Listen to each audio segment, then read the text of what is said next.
Quincy Police Department now commenting about a death that happened on Wednesday. At approximately 3:30 Wednesday afternoon, officers were alerted to an unconscious individual on the ground in the 1400 block of Oak. Upon arrival, though, the 37-year-old man was found dead. QPD is unaware of the cause at this time. We're not sure at this point.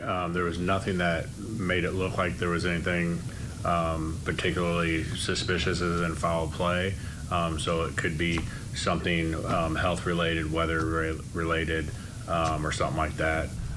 As of right now, the investigation's ongoing with the coroner's investigation soon. Well,